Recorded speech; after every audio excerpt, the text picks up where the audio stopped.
Tonight on BBC London News, helping cash-strapped commuters. The government reveals that fares won't go up by as much as first thought. There's no pay rises going around, but yet these people are putting the fares up 6%.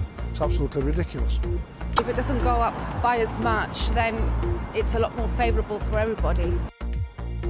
We look at what it means for passengers and for the mayor. Also tonight, the woman who hurled racist abuse on a packed tram in South London. I'm live in Croydon, where Transport Police say they'll act swiftly and won't tolerate such behaviour. A price hike in parking permits, the cost to Londoners to park their car outside their home. And the sound of Switzerland returns to the capital as the Glockenspiel clock takes pride of place in Leicester Square.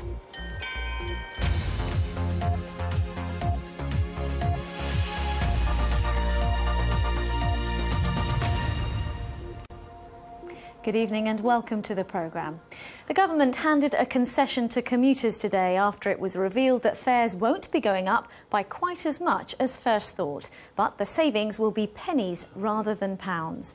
The mayor said it was helping the pockets of cash-strapped Londoners, but critics say the reduction isn't enough. With all the details, here's our transport correspondent, Tom Edwards.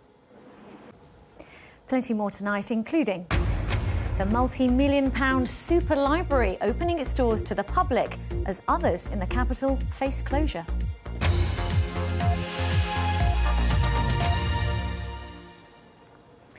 A jury has been hearing how Stephen Lawrence's jacket was stored in the same outer bag as clothing worn by one of the suspects.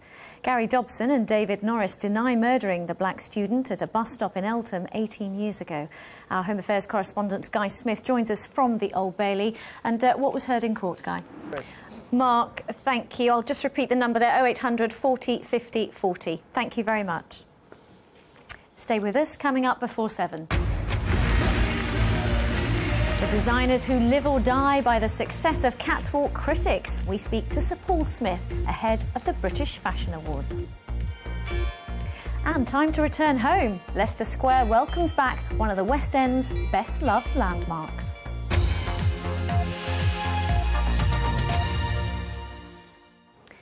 Next, news that the Olympic Borough of Newham is tonight asking councillors to approve £40 million of taxpayers' money being used to rebuild the 2012 stadium and create a legacy after the Games. However, it was a similar £40 million loan that last month led to the collapse of the deal for West Ham Football Club to take over the stadium. Well, let's talk to our Olympics correspondent, Adrian Warner. How significant is this? Catherine Carpenter, BBC London News. OK, let's get a check on the weather now with Wendy. And hello there, how's this week looking, Wendy?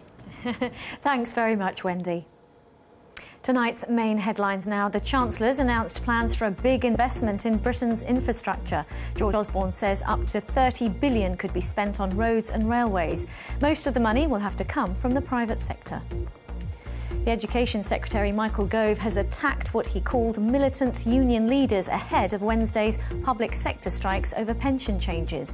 One union leader has accused him of trying to bully workers. And police in Croydon are appealing for information after a passenger was captured hurling racist abuse at fellow travellers. A 34-year-old woman has been arrested. And that's it for now. I'll be back later during the 10 o'clock news on BBC One. Until then, from all of us on the team, whatever you're up to, have a lovely evening. Bye-bye.